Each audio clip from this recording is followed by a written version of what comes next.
حي على الفلاح.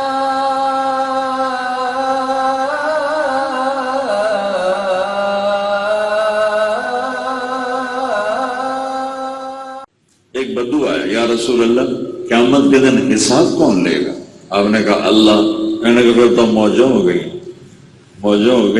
آپ نے کہا کیڑی گل نہیں موجوں ہو گئی؟ بس سخی بادشاہ نبتے بھی چھڑ دینا، سخی بادشاہ نبتے بھی چھڑ دینا. اور دوسرا فرمایا کہ جو شرک پہ مر گیا اس کی جزا جہنم واجب، جو کلمے پہ مر گیا اس کی جنت واجب، اور جو شرک پہ مرا اس کے لیے جہنم واجب ہے. اور عملان بامثالہما، دو عمل ایسے ہیں جن کے برابر جزا ہے، سزا ہے. نیکی کا ارادہ کرے گا تو ایک نیکی لکھی جائے گی، گناہ کرے گا تو ایک گناہ لکھا جائے گا. نیکی کے ارادے پر ایک نیکی، گناہ کرنے پر ایک گناہ. اور عمل بعشر امثالها الى 700 ضعف، اور نیکی کو کر لینے کے بعد نیکی کا ارادہ کیا ایک نیکی، جب نیکی کر لی تو 10 گنا سے لے کر 700 گنا تک اس کا اجر ملتا ہے. اب آپ نے کہا ایک عمل ایسا ہے جس کی جزا صرف اللہ دے گا، اللہ کے سوا کوئی نہیں جانتا. وعمل لا يعلم ثواب عامله الا اللہ، ایک عمل وہ ہے جس کی جزا اللہ کے سوا کوئی نہیں جانتا، اور وہ روزہ ہے. روزہ بھائیو، جنہوں نے نہیں رکھا ہوا اللہ کے واسطے تھوڑی بھوک پیاس برداشت کر لیں. بیماری ہے تو الگ بات، بھوک پیاس برداشت کر لیں، انشاءاللہ اللہ اپنے ہاتھوں سے پلائے گا. ایک باب الریان، جنت کے 8 دروازے ہیں، 8. اس میں ایک دروازے کا نام ہے باب الریان، اس میں روزے دار جنت میں جائیں گے، دوسرا کوئی نہیں جائے. ایک صبح کا روزہ ہے. نفل روزے پہ کیا ملتا ہے؟ میرے نبی کا فرمان ہے نفلی روزے پر اگر 7 زمینیں سونے سے بھر کے دے دی جائیں، 7 زمینوں میں سونا ہوئے بھرے ہویا، اور آخیا جاؤ جناب مولوی شاہ صاحب تسی یا نفل روزہ رکھے اے سارا سونا تمہیں گفٹ ہے، تھوڑے روزے دا بدلہ ہے. تو میرے نبی فرماتے ہیں 7 زمینیں سونے سے بھری ہوئی روزے کا بدلہ نہیں بن سکتی، روزے کا بدلہ اللہ ہی دے گا. تو فرض روزے کا کیا حال ہو؟ تو بھئی روزے کو بچانا بھی ہے، نظر غلط نہ دیکھے، زبان غلط نہ بولے، ہاتھ کوئی غلط کام نہ کرے، پاؤں کوئی اکڑ والی چال نہ چلیں، پیٹ میں کوئی غلط لقمہ نہ جائے، تو یہ روزہ جنت کی چابی بن جائے گا. رات کو اللہ نے نماز دی ہے تراویح، اس میں ناغنا ہو، سال کے بعد ایک دفعہ اب اپنا کام تھوڑا کر لیں، مشقت تھوڑی کر لیں، اور افطاری اور تراویح پڑھنے کا آسان طریقہ بتاتا ہوں. سحری پہ حملہ نہ، افطاری پہ حملہ نہ کرو، کھاؤ، حملہ نہ کرو. سمجھتے ہو نا، حملہ نہ کرو.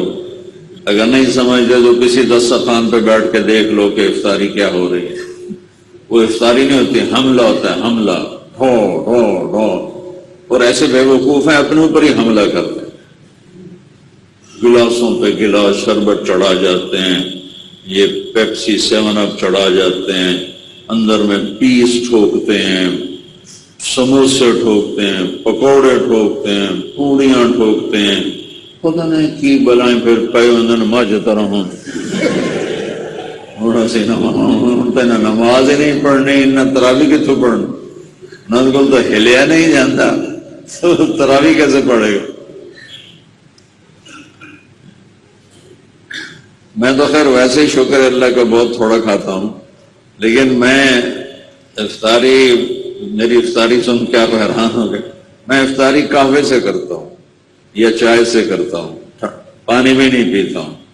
کہ ایک دم جب پانی پیتے ہیں اور جسم گرم ہوتا ہے تو وہ پورے اعصاب کو سست کر دیتا ہے پانی، اور جان نکل جائے، لگتا ہے جیسے جان ہی کوئی نہیں رہ گئی۔ لہذا مجھے یاد ہی نہیں کب سے میرا یہ معمول ہے کہ میں چائے پہ روزہ افطار کرتا ہوں یا قہوہ بنوا کے اس پہ روزہ افطار کرتا ہوں، یا اگر مجھے زیادہ ہی پیاس کی طلب ہو تو میں گھڑے کے پانی سے، گھڑے کا پانی، اور اسے شربت بنانا ہو تو میں شہد ڈالتا ہوں، یہ روح افزا اور جام شیریں وغیرہ یہ میں نہیں ڈالتا، میں اس میں شہد ڈال کے اور ایک سادے پانی کا گلاس لے لیتا ہوں، 1 یا 2 یا 3 کھجوریں لے لیتا ہوں، کوئی پھل پڑا ہو تو تھوڑا بہت لے لیتا ہوں، ورنہ بس ختم۔ تو پھر میں آرام سے تراویح پڑھتا ہوں۔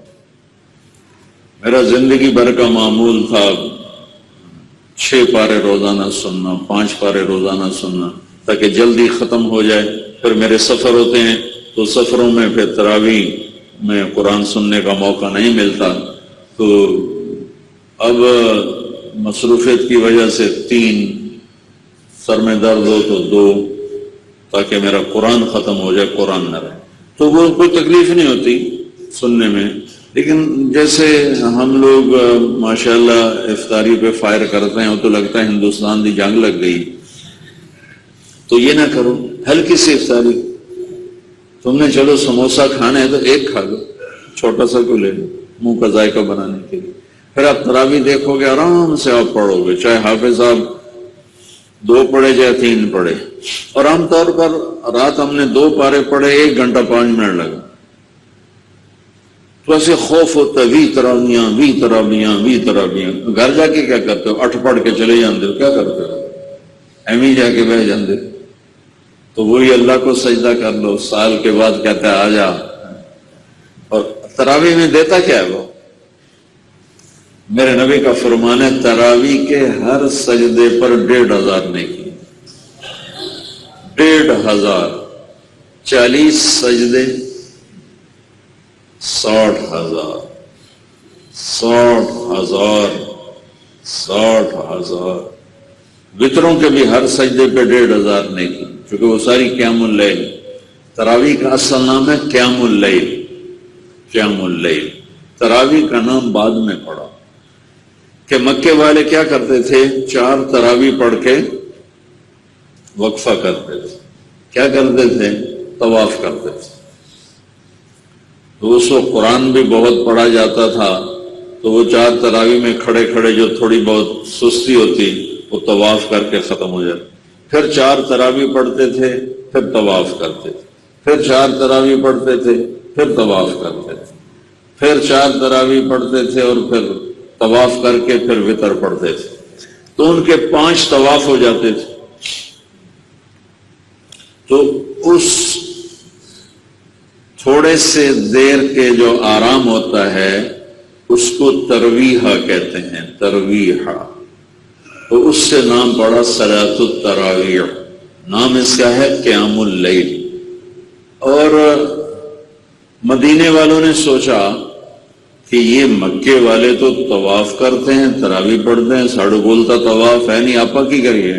انہوں نے 40 تراویح پڑھنے شروع کر دیا۔ کئی صدیاں 40 تراویح پڑھتے، جب شوق تھے، ذوق تھے۔ 8 پڑھو، 2 پڑھو، 10 پڑھو، 12 پڑھو، 20 پڑھو، گنجائش ہے، گنجائش ہے، دیانتداری کی بات۔ لیکن یہ کہنا کہ 8 کے اوپر پڑھنا بدعت ہے، یہ جہالت، یہ انتہائی نادانی، انتہائی نادانی۔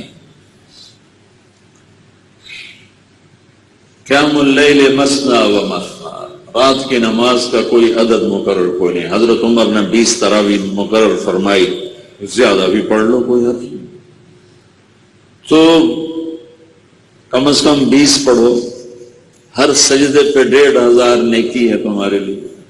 اور جب آخری رات ہوگی تو اللہ تعالیٰ فرمائیں گے میرے بندوں نے دن میں روزہ رکھا، رات کو تراویح پڑھی، میں نے اس کے بدلے سب کو معاف کر دیا، سب کو معاف کر دیا۔ یہاں یہ جنا کالونی والے ادھر ایک چھوٹا سا پرچہ لگا دیں، جو ہماری مسجد میں تراویح پڑھے گا 150 روپے فی سجدہ دے گے۔ کل ویکھے جی تماشا کی بن رہا ہے، کہ فجر دی نماز تو مسلے بھی چاہتے لوگ نہ بہ گئے میں نے نپ لے ہوئے اپنے دادیا نے بھی چاہتے لے آن کہ دادا اٹھی چلیے سائجے پیسے لبنے یہاں ڈانگا سوٹے چل جائیں گے کہ 150 روپیہ 150 روپیہ کیونکہ روپے کو دیکھا ہوا ہے روپے کو جانتے ہیں نیکی کو دیکھا نہیں نیکی کو جانتے نہیں کہ نیکی کیا چیز ہے. تو میرے بھائیو دوسری بات یہ ہے کہ روز تراویح میں سستی نہ کرو. میں نے آپ کو آسان طریقہ بتا دیا ہلکی پھلکی افطاری کرو پھر تراویح پڑھو پھر جو مرضی کھا لو ہوں بھاویں سموسے کھاؤ بھاویں پکوڑے کھاؤ بھاویں سارے کو فیصلاباد دی مرغی دیا ٹنگاں کھا جاؤ لیکن افطاری میں تھوڑا اپنے ہاتھ کو روک کے رکھو تو آپ کو بہت آسانی سے انشاءاللہ تراویح پڑھنے کا موقع مل جائے.